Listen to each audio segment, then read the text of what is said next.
Então, vamos dar início ao nosso primeiro encontro com Lukács, fazendo comentários sobre uma entrevista que o filósofo Lukács concederia, né, a Der Spiegel, porque muito provavelmente essa entrevista ela não foi publicada, mas essa entrevista da Der Spiegel, ela muito provavelmente também foi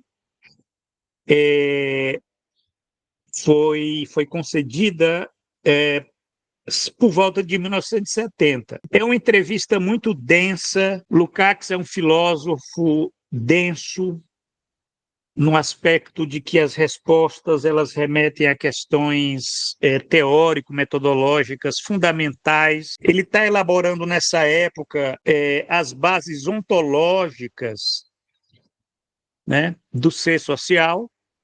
Então, muitas questões que estão sendo colocadas nessa entrevista, elas estão desenvolvidas, por exemplo, na ontologia de ser social, né?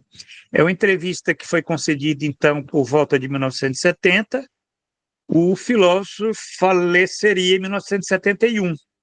Então, ele está no ápice das reflexões dele sobre essa nova perspectiva que ele desenvolveu na década de 1960, né? Embora nós encontremos já elementos de uma ontologia do ser social nos escritos lukácianos, isso já desde a década de 1930.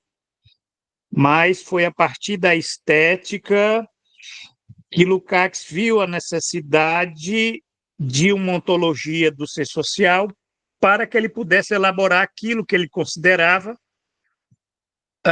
uma obra fundamental para o renascimento do marxismo, que era uma ética marxista. Isso é muito interessante, essa preocupação de Lukács, porque outros filósofos também estavam na mesma década, né, década de 1960, com essa pretensão. Só que para que se pudesse fazer uma ética marxista, Lukács ele sabia que ele precisava antes de ter os fundamentos materialistas da ética. Não poderia ser uma ética idealista, teria que ser uma ética materialista. E esses fundamentos eles tinham que ser uns fundamentos numa ontologia do ser social. É por isso que ele colocou como tarefa, né, isso já no começo da década de 1960, de elaborar o que ele chamou de uma ontologia do ser social, né? Então, ele elabora os prolegômenos dessa ontologia do ser social e elabora também alguns capítulos da ontologia do ser social, mas é uma ontologia de ser social inacabada, porque quando ele falece em 1971, ele não teve tempo para fazer, né, o fechamento, vamos dizer, inclusive para fazer essa ponte aí para uma ética marxista.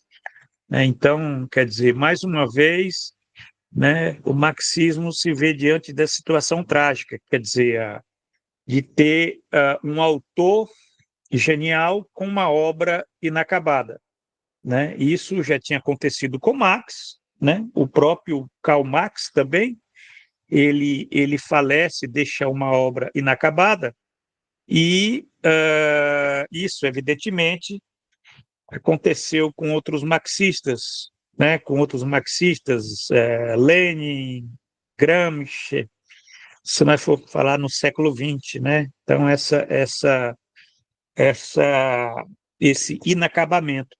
Mas nada impede que nós possamos, através dessas leituras, desses encontros, né, que é o título desse podcast, a gente possa fazer essas aproximações do que seria uma perspectiva ontológica para nós entendermos, né, o ser social e entendermos as questões da objetividade, da subjetividade, né? E nesse nosso programa que nós vamos estar abrindo, né, quer dizer, um programa conjunto, né? É um diálogo entre eu e o professor Matheus de Castro, da Unesp de Assis, né? Que é um colaborador da RET, né? Através desse diálogo, de leituras e comentários e diálogos, nós estaremos aprendendo um pouco mais aí sobre o filósofo Jorge Lukács e o que seria essa perspectiva ontológica dos problemas não apenas sociológicos, mas psicológicos, né? Até porque são desafios que estão sendo colocados e que já naquela época Lukács já colocava, né? Tendo em vista essa problemática do capitalismo manipulatório, né? Que é um termo que ele utilizou nas suas entrevistas da década de 1960, capitalismo manipulatório, que é o capitalismo da mais-valia relativa, que é o capitalismo que hoje está numa dimensão superior, né? Se Lukács tivesse vivo, evidentemente, ele veria hoje tão importante quanto naquela época as questões que ele colocou lá na década de 1960, né? Quer dizer, então, isso há pouco mais de meio século, né? Só para mostrar que nesse meio século, né, as reflexões do filósofo Lukács, elas demonstraram ser essenciais.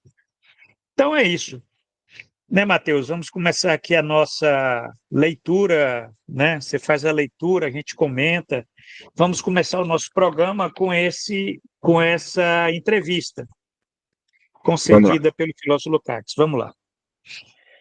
Muito bem. A primeira pergunta aí da página 345 que nós vamos ler começa da seguinte forma. Daí pode-se inferir que o desenvolvimento é sempre necessariamente um avanço e que não há lugar para retrocesso. Então, o Spiegel pergunta isso, né, para o Lukács. E o Lukács, então, responde: evolução e retrocesso existem apenas sob um determinado ponto de vista.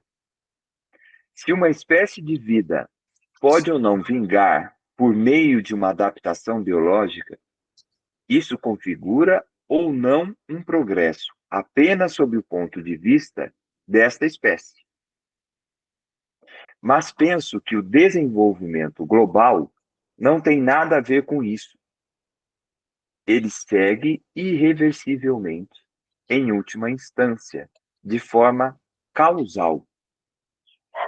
Voltando ao homem, a adaptação biológica, que é uma adaptação passiva ao meio ambiente, é suplantada com o trabalho humano por uma adaptação ativa, que muda o meio ambiente. Há três momentos, descobertos pelo marxismo, que nos autorizam a falar de uma evolução, sem nenhuma conotação ideológica. Primeiro, o dispêndio de força de trabalho físico para a reprodução do homem decresce.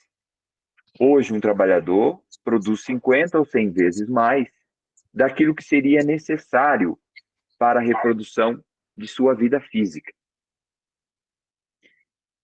Sim, Bom, vamos lá, pode prosseguir, né? Que ele ainda está respondendo. ele ainda está respondendo.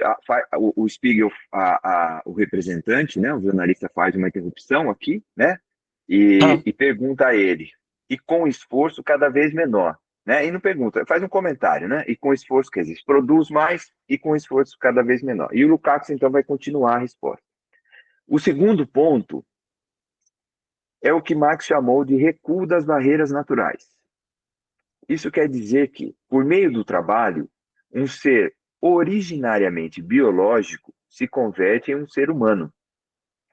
Com isso, o fator biológico não desaparece, mas é transformado. Hoje, as pessoas podem assumir comportamentos tão selvagens quanto possível. Mas nenhum dos estudantes rebeldes regredirá às formas de alimentação e sexualidade dos tempos primordiais. Aqui cabe nota, né? Que ele fala aqui dos estudantes, né? Uhum. Não é à toa que ele faz que ele remete, né, aos estudantes. É que o Spiegel, em perguntas anteriores, tinha falado sobre a rebeldia dos estudantes, as suas reivindicações, né, a luta dos estudantes, né, em busca de a transformação do mundo e tal, e o Lukács tece vários comentários sobre isso, né, ao longo da Exato. entrevista. Então, por isso que ele Uhum. está resgatando os estudantes aqui. Acho que para os nossos ouvintes vai ficar bastante interessante essa nota, né, Perfeito. para não achar que foi algo aleatório. Né? Então, continuando. Quem preconiza uma sexualidade pura, preconiza a sexualidade pura de 1970, e não a de qualquer era remota. Em outros termos, esse recuo das barreiras naturais que conhecemos é um tipo de progresso, um processo irreversível. Aí o Spiegel faz outra interrupção, né, antes que ele responda qual é o terceiro momento.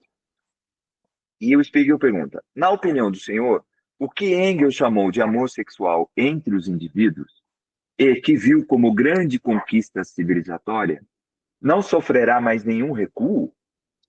Lukács responde: sim. Faz uma resposta simples e continua a sua resposta para falar do terceiro momento, né? É Ele, meio que é, ele, desprezando a falar, ele quer falar dos momentos, o dos, jornalista está tentando. o jornalista o interrompe no seu raciocínio, É, né? E ele corta bem seco. Sim, ponto. O terceiro momento, e aí ele continua a resposta que ele estava dando anteriormente à primeira pergunta. O terceiro momento, finalmente, é o grande processo de integração. A humanidade existia originariamente em pequenas unidades e uma distância de 50 ou 100 quilômetros. Uma unidade não sabia nada da outra. Apenas o capitalismo, com o mercado mundial, criou a base daquilo que hoje podemos denominar de humanidade. Hoje, ela aparece de uma maneira puramente negativa. E o Spiegel faz outra interrupção. Mas também existe uma cultura mundial, né? Faz esse comentário. E Lucas exato. retoma a palavra. Não pretendo me contrapor a isso. Em todo caso, não há dúvida de que se trata, objetivamente, de um processo de integração. Se eu tomo em consideração apenas esses três momentos destacados por Marx, já se pode ver que o processo civilizatório é um processo irreversível e que, neste quadro, mostra grandes progressos. Não devemos conceber o progresso no sentido vulgar, pois assim a bomba atômica também seria um progresso em relação aos canhões, e estes, por sua vez, teriam progressos em relação ao arco e flecha. Não obstante, o fato de a bomba atômica ser em si mesma assustadoramente perigosa. O Spiegel Exato. tece outro comentário aí. São, Uhum. entretanto, desenvolvimentos sociais que visivelmente podem aniquilar esse progresso objetivo. E o Lukács retoma a palavra dizendo, com certeza. Veja, agora, vou chamar a atenção para uma oposição que as pessoas nem sempre querem compreender.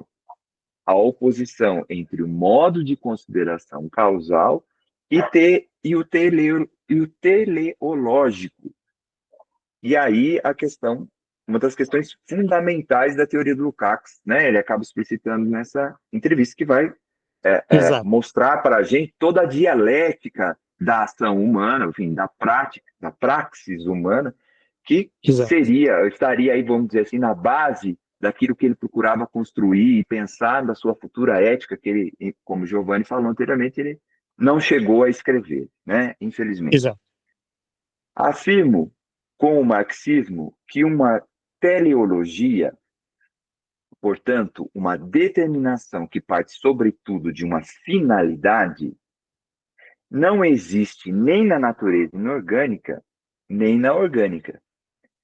Que teleologia, como Marx mostra com exatidão em O Capital, surge apenas com o trabalho, porque o plano daquilo que tem de ser feito antecede a realização. Um leão destroça um antílope hoje como o fazia há 10 mil anos, mas um ferreiro há tempos não trabalha mais de forma tão imperfeita como nos primórdios. Exato. E, Mas antes, Matheus, é só para dar aqui, antes da gente prosseguir, porque se você for verificar, o Lukács ele está pulando de uma questão para outra agora, nesse momento, né? uhum, Esse momento agora ele está falando sobre essa oposição entre o modo de consideração causal e o teleológico, né? sim. Isso aqui que é, inclusive, que nós já discutimos isso lá nas bases ontológicas, que é uma questão muito interessante. A gente pode a gente pode fazer comentários, mas eu queria comentar essa primeira colocação dele sobre esses pontos aqui, né? Esses pontos referentes ao desenvolvimento global, né? Quer dizer, são um, dois, três pontos que também constam no fim do texto, esse texto que nós originalmente estamos lendo, né, que é as bases ontológicas do pensamento e da atividade do homem.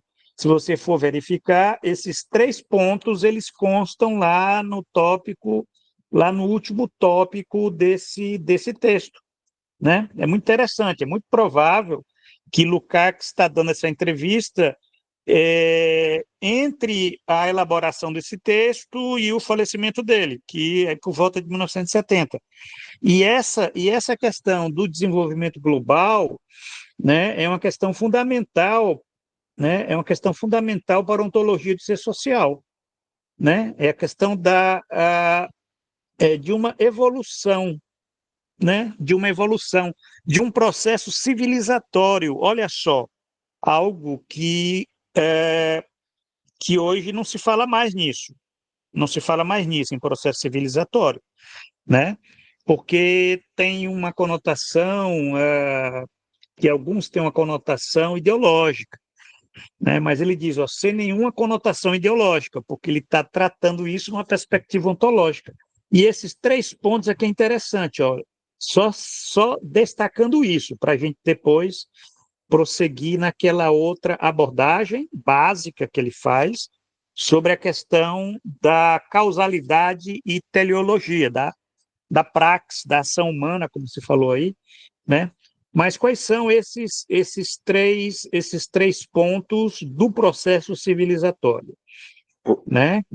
Giovanni, se me Ah, permite uma nota aí, quando pois você não. coloca aí que o Lukács enfatiza que não há nenhuma conotação ideológica, ele está se remetendo a um ponto extremamente importante dentro do complexo da totalidade que ele vai estudar, e colocar aí uma questão importante, talvez para as pessoas que estão ouvindo entenderem, né? Não há uma conotação Sim, de falsidade nessa questão ideológica, né? sim, Ele vai buscar aí o elemento de uma funcionalidade, a ideologia como uma função, né? Como uma função social, né? Para dirimir conflitos, né? Então, sem nenhuma função nesse sentido, né? De dirimir conflitos, né? De possibilitar esse tipo de coisa. Ele está preocupado aí em falar dessa compreensão sobre o desenvolvimento sem essa preocupação ideológica, né? Até porque o Lukács, ele é contra a desideologia, nossa, que palavra difícil, né? Retirar a ideologia, vamos falar assim, da ciência, né? Ele acha isso um processo extremamente complicado, né? Então é importante a gente chamar atenção para isso também, né? exato, isso é interessante aí, tá.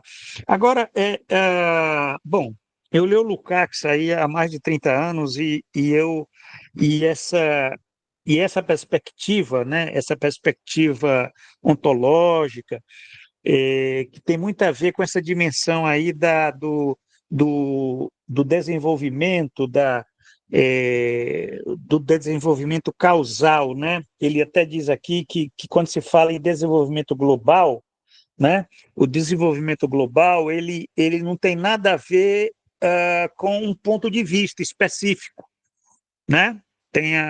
Não é uma questão assim, vamos dizer, é, relativa a um determinado ponto de vista da espécie. Não, ele está dizendo que não. Isso aqui ah, é, uma, é um desenvolvimento global, tem a ver com algo que é irreversível e assume a forma causal, né? É como se fosse. Eu sempre achei isso muito categórico. Ele está falando de uma evolução, né? Mas uma evolução mesmo, no sentido que, por mais que a gente fale em retrocesso, o que ele está dizendo, olha, eu estou falando de uma evolução, eu não estou falando de um avanço ou de um retrocesso, eu estou falando de um processo civilizatório, é como se fosse o desenvolvimento civilizatório, né? O processo civilizatório fosse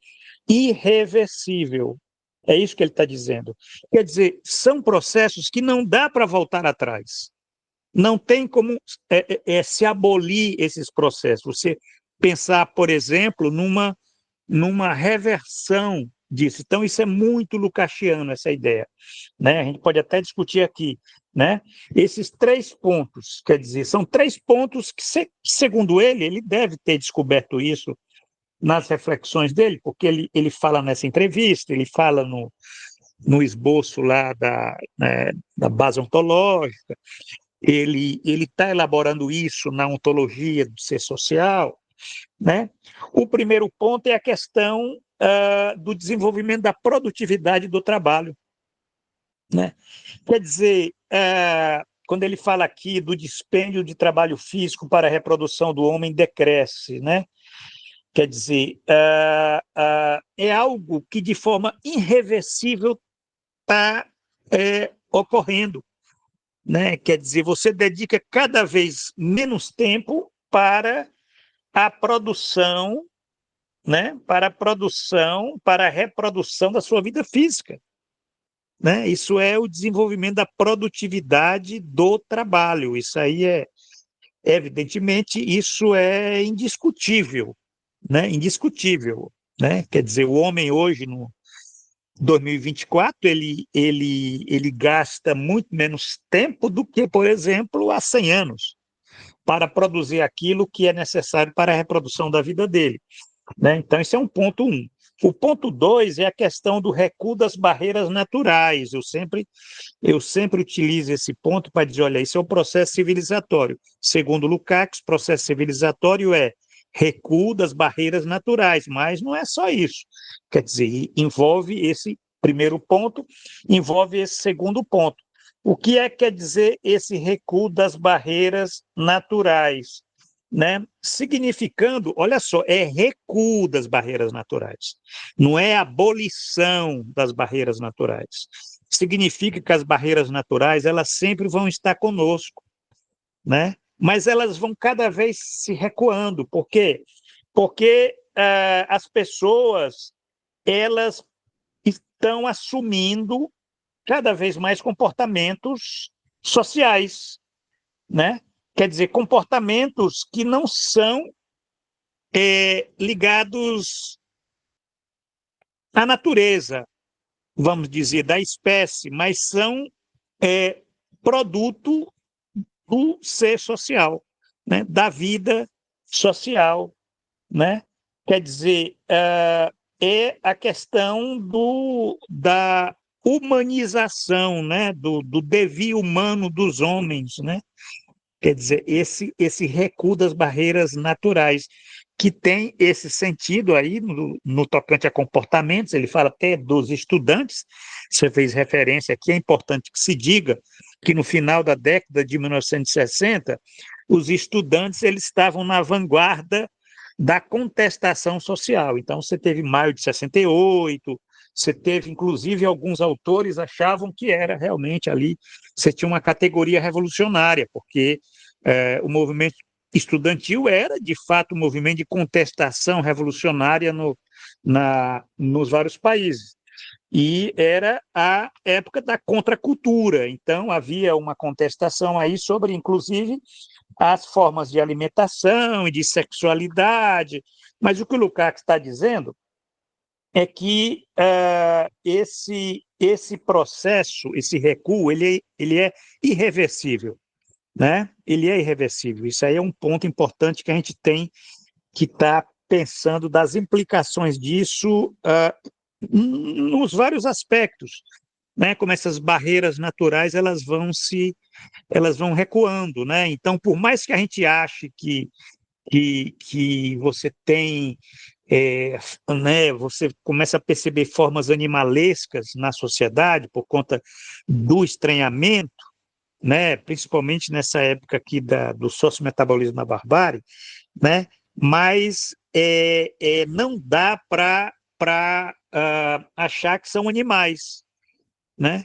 Quer dizer, na verdade, tem uma diferença muito grande entre animais e, e, e humanos animalizados, né? Porque por mais animalescos que sejam os humanos animalizados, eles não são animais.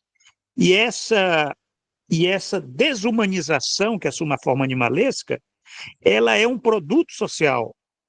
Ela é produto, inclusive, das contradições desse sistema que se caracteriza pelo recuo das barreiras naturais. Isso é muito interessante para mostrar a presença desse componente cada vez mais forte da, da vida social, né, do ser social, né, sobre o ser biológico, né? Isso daí é que o Lukács está colocando. Esse é o segundo ponto. E o terceiro ponto, para concluir, é essa questão do processo de integração, né? Quer dizer, do mercado mundial, né? Nós podemos dizer da produção da humanidade, porque a humanidade é exatamente isso. A humanidade, ela é, né? Inclusive ele diz aqui, né? O mercado mundial criou a base daquilo que hoje podemos denominar de humanidade. Quer dizer, hoje você tem verdadeiramente uma humanidade. Isso de uma forma objetiva, não é uma questão assim, mas é segundo o seu ponto de vista. Não, é uma forma objetiva, né? Porque basta ver hoje como se fala aí, né? Nos últimos 30 anos se falou em globalização, né? Mas olha o Lukács aqui, lá em 1970, já estava falando no mercado mundial e falando nesse processo de integração, dessa integração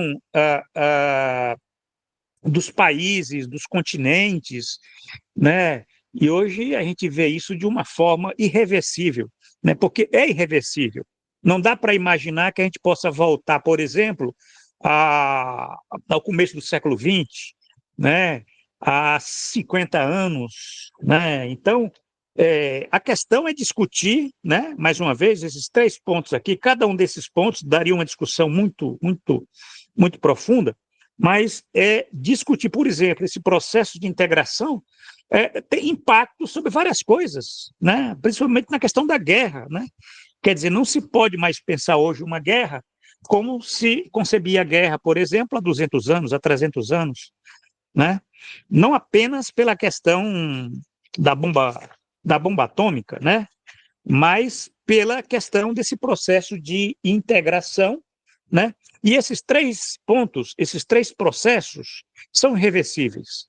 Isso ele salienta em vários, né?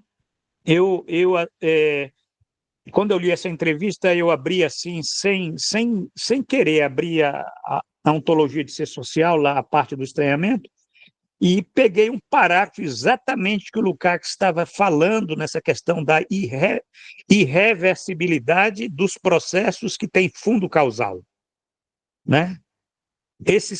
Essa questão da irreversibilidade é muito forte na perspectiva lukáciana. Por quê? Porque ele está lidando com processos que dizem respeito a algo, né? Que os sujeitos, eles muitas vezes eles não têm controle, né? É aquele resultado que não coincide com aquela posição teleológica. Isso que ele vai falar agora, nesse segundo momento da nossa discussão, né? Eu acho que ainda dá para ter esse segundo momento, a gente pode também deixar para o próximo podcast, esse segundo momento, onde a gente vai discutir essa relação que está na entrevista, essa relação entre esses, entre a causalidade e a teleologia, né? Esses modos de consideração causal e teleológico, né? Para conceber a questão da praxis, né? Isso que você colocou aí, Matheus, da praxis humana, né? Aliás, praxis humana é uma tautologia, né? É óbvio que toda praxis é humana, não tem como falar em praxis animalesca, mas, Giovanni, pois não, se você me permite uma nota aí, claro, para quem nos ouve, essa forma causal, e você trouxe muito bem essa questão da irreversibilidade da forma causal, que está no cerne de toda essa discussão, né, que nós estamos falando sobre esse desenvolvimento global e irreversível, eu acho que a gente precisa esclarecer um ponto, né? Comumente, a gente fala nesse nexo causal para as ciências naturais, né? E quando a gente vai falar das ciências humanas, a gente procura outros nexos, né? Um elo imputativo, entre ação e reação, enfim, outras formas de pensar. Mas o Lukács, através da dialética, né? E aí se embasando, obviamente, na dialética hegeliana e marxiana, ele vai buscar a construção de uma forma causal social, né? E de uma causalidade social, que ultrapassaria essa causalidade dos nexos causais naturais, né? Quer dizer, a partir do trabalho, então, dessa forma de agir do ser humano, do pôr teleológico, a sociedade entraria num processo de relação onde esses indivíduos ah, formam suas perguntas através das circunstâncias que lhe cabem, né, que lhe chegam, formam problemas, perguntas que precisam de respostas, encontram essas respostas muitas vezes em formas ideológicas colocadas aí por essa sociedade e ao agirem introduzem novos nexos, né, causais, né, que vão fazer parte do processo, porque o processo social em si ele não tem um telos. A teleologia está na ação da singularidade, né? E depois tudo isso retroage sobre o próprio tecido social, né? Renovando essas tendências, vamos dizer assim, né? Essa legalidade das formas superiores, né? Das ações sociais. Então, acho importante a gente colocar isso para o leitor, porque senão, às vezes, fica parecendo meio que a gente não está atento a uma coisa que seria simples, mas para quem não faz a leitura, fica um pouco complicada, né? Forma causal, nexos causais nas ciências exato. sociais, nas ciências humanas, então, enfim, era isso. Uma nota aí que eu acho que Não, isso é muito interessante, Matheus, porque é o que você está colocando, né? É a importância da gente estar, né, procurando sempre ter um entendimento de um pensamento complexo, né? Que é o pensamento do filósofo Lukács, quer dizer, muitas coisas nós estamos falando aqui, a gente já parte do princípio que as pessoas já sabem, mas a gente vai ter sempre que estar esclarecendo e que, evidentemente, oportunamente, a gente vai estar indicando textos, eu posso até estar colocando como um anexo aí a esse podcast no site da RET, disponibilizando esse texto para download, o texto de PDF da entrevista, esse texto da bases ontológicas, enfim, que são textos fundamentais para nós entendermos essas questões. E, antes de entrar nesse próximo ponto, que é exatamente esse ponto que você já fez aí uma introdução, né? Quer dizer, isso que o Lukács diz, oposição entre o modo de consideração causal e o teleológico. Isso que é o Lukács, né? Agora é muito curioso que o Lukács que ele diz assim: veja, vou chamar a atenção para uma oposição que as pessoas nem sempre querem compreender. Ele é bastante enfático aqui, né? É, Que as pessoas nem sempre querem compreender, né? Quer dizer, as é, pessoas não querem compreender que você tem uma oposição entre o modo de consideração causal e o modo de consideração teleológico, né? Isso você colocou, né? Mas antes de entrar nessa questão, a gente vê inclusive o tempo, ver se vai dar para a gente avançar e entrar já nessa outra questão da entrevista, é só uma observação muito curiosa, só para nós vermos aqui essa questão do processo de integração, esse ponto 3, né? Ele fala na bomba atômica. Veja que coisa curiosa. Se nós não, se nós não, se nós, se a humanidade ela não tivesse, né? Ela não tivesse criado a bomba atômica, com certeza nós estaríamos pior do que hoje com a bomba atômica. Isso pode parecer uma afirmação contundente, mas é verdade. E olha que interessante, ela é verdadeira, inclusive no aspecto de que eu posso agora estar fazendo uma afirmação que pode parecer contundente, né? Quer dizer, a descoberta da bomba atômica foi um progresso para a humanidade. Por quê? Porque ela muda, inclusive, essa relação entre a geopolítica, as relações internacionais. Nós tivemos duas, no século XX, tivemos duas grandes guerras mundiais, que mataram aí as duas juntas, somando aí quase 50 milhões de pessoas, né? Quer dizer, se nós tivéssemos já no começo do século XX a bomba atômica, pode ter certeza, nós não teríamos tido essas duas guerras mundiais. Por quê? Porque muda a natureza, inclusive, da negociação. A bomba atômica ela age de uma forma de uma dissuasão para a ação das potências. Basta verificar, é claro, né, que você tem toda ameaça nuclear, você tem os riscos, né, que são, né, assustadores, mas nós sabemos, né, que hoje a humanidade está pensando duas, três vezes antes de entrar numa guerra. Por quê? Porque você tem um processo de integração e você tem um processo de um desenvolvimento desses do recuo das barreiras naturais, né, que é um elemento da tecnologia, né, que hoje nós conseguimos a fisão nuclear, né, que é a questão da produtividade do trabalho, que também diz respeito ao desenvolvimento tecnológico, quer dizer, tudo conflui para uma situação em que você tem pela primeira vez a humanidade como uma forma objetiva, né, e com impacto, inclusive, nas formas da guerra. Né?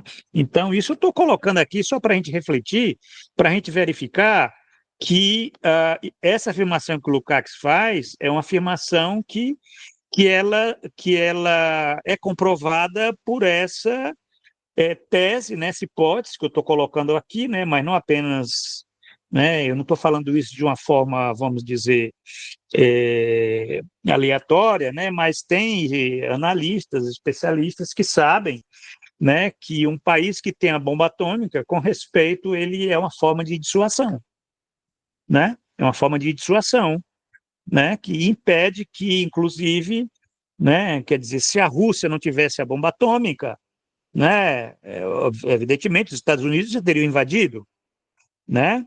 Se o Irã passar a ter a bomba atômica, com certeza Israel vai tratar o Irã de outra forma, né? Quer dizer, essa questão da bomba atômica, ela tem uma função civilizatória, dentro de uma humanidade ainda sob o domínio do capital, né? E essa é a contradição, né? E Giovanni, e você Oi. falando disso, acho que você revela um ponto que você poderia explorar ainda um pouco mais sobre esse terceiro momento da integração, que é o desenvolvimento das forças produtivas, o desenvolvimento tecnológico, enfim, que permite essa integração também, né? Porque nós estamos falando aí, não é de uma integração que aconteceu culturalmente primeiro e depois, não, nós estamos falando de processos econômicos, né?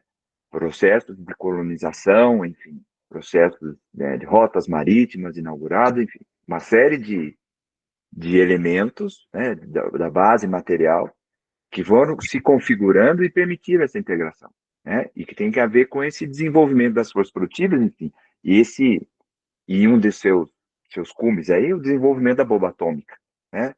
Um grande salto no desenvolvimento tecnológico, enfim, com consequências sociais inúmeras, das mais desastrosas às melhores, como no caso que você colocou aí, de ser um elemento dissuasório, né? Quer dizer, de, de impedir que as pessoas cheguem a uma guerra total, né? Do medo desses elementos. Então, acho que você poderia explorar, porque eu acho que, assim, do mesmo jeito que nós teremos pessoas que estão nos ouvindo, temos pessoas que estão nos ouvindo que têm uma compreensão disso, há algumas pessoas que não têm uma compreensão mais da base da teoria onde você está assentando seus comentários. Acho que caberia esse comentário, né, sobre esse momento da integração. Por que ele diz aqui? É o capitalismo que permite isso. Não é porque o capitalismo ele tem na sua base a integração, a socialização da produtividade, enfim, dos valores de uso. Não, é porque ele tem a intenção da expansão da produção do valor, e tem essa necessidade, né? Então, acho que você tem um jeito melhor para explicar isso aí, né? E colocar, do que eu, colocar um pouco melhor para o nosso ouvinte, o que é essa integração partindo dessa base material, né? Não é isso. Eu penso que você já colocou alguns elementos aí que são fundamentais, né? Veja bem, nós estamos só discutindo aqui esse terceiro momento, que é o grande processo de integração, que não começou com o capitalismo. É claro que o capitalismo ele vai, vamos dizer, expandir isso, como você colocou muito bem, né? O desenvolvimento das forças produtivas, né? A produção de mais valor, né? O mercado mundial, né, que é a base que o Lukács vai falar aqui, né, daquilo que hoje podemos chamar de humanidade, né, quer dizer, o capitalismo criou a base para a humanidade, né, e essa humanidade é a base objetiva, vamos dizer assim, né, a base objetiva para o comunismo, né? Essa é a perspectiva marxista clássica que Lukács ele é filiado, né? Quer dizer, é uma perspectiva que, quando ele fala, são processos irreversíveis, significa que são grandes conquistas civilizatórias, né? Que esse desenvolvimento, que você fez referência aí, desenvolvimento das forças produtivas, né? Que percorre, inclusive, esse desenvolvimento da espécie, né? Isso é importante que se diga, Homo sapiens, hein? Eu até quero fazer essa colocação, porque o Homo sapiens ele sobreviveu a todas as outras espécies humanas, né? Todas as outras espécies humanas. Você tinha pelo menos 18 espécies que nós chamávamos de hominídeos, né? A única que sobreviveu foi o Homo sapiens. Bom, tem toda essa discussão, por que os Homo sapiens, né? Porque só nós fomos os, né? Qual o segredo do nosso sucesso, né? Porque todas as outras se extinguiram. Isso, de um certo modo, talvez a gente possa especular aqui, tem a ver com essa capacidade que os Homo sapiens tiveram, né? De ir além, né? Daquelas pequenas unidades, né? De se expandir, de sair da África e ir para a Europa, para a Ásia, para a Oceania, né, para as Américas. Quer dizer, é um processo que levou milhares e milhares de anos. Né? Quer dizer, enquanto as outras espécies, inclusive os neandertais, os denisovanos, os erectus, enfim, as várias outras espécies hominídeos, né? Elas não tinham essa capacidade que talvez está ligado ao desenvolvimento das ferramentas, dos utensílios, enfim, daquilo que é Homo sapiens, né? Mas isso é outra história. A questão desse processo de integração, então, ele é parte do desenvolvimento dessa espécie, né? Do ser social, da espécie capaz de desenvolver o ser social, né? Quer dizer, as outras espécies elas tinham elementos de um desenvolvimento, vamos dizer, do ser social, tinham, porque eram espécies também da mesma família, eram hominídeos, mas o Homo sapiens, ele é aquela espécie que esse atributo ele era muito mais forte, muito mais marcante, muito mais desenvolvido, né? E esse processo de integração, então, ele vai percorrendo toda a história das civilizações. É por isso que é um processo civilizatório, né? É um processo civilizatório que, é claro que implica os outros dois momentos, né? O primeiro momento, que é a questão do desenvolvimento da produtividade do trabalho, né? Quer dizer, tem a ver com o desenvolvimento das forças produtivas e também tem a ver com o recuo das barreiras naturais, né? O resultado desses dois é o processo de integração, né? Que criou a humanidade, né? Que é a base material, né? Quer dizer, é a base material, objetiva e subjetiva, é claro, para pensar, por exemplo, o comunismo, né? Enquanto utopia, enquanto projeto de uma civilização que consiga ir além do capital, né? Mas isso é a perspectiva clássica do Marx, né? Então, o que nós estamos tratando aqui, esses três momentos que o Lukács fala, é muito interessante, porque isso daí tem uma série de implicações não apenas na guerra, como eu já comentei, né?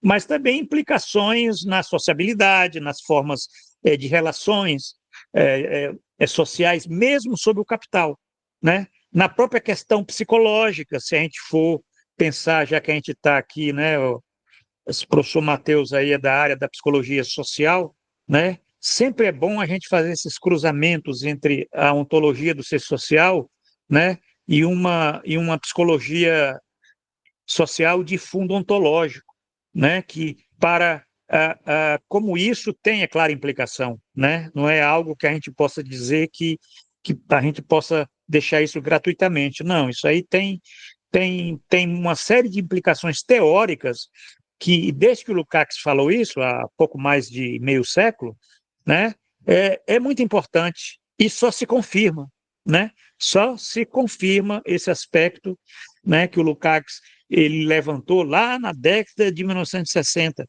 né? Esses três momentos que está inaugurando aqui esses nossos encontros com o Lukács, né?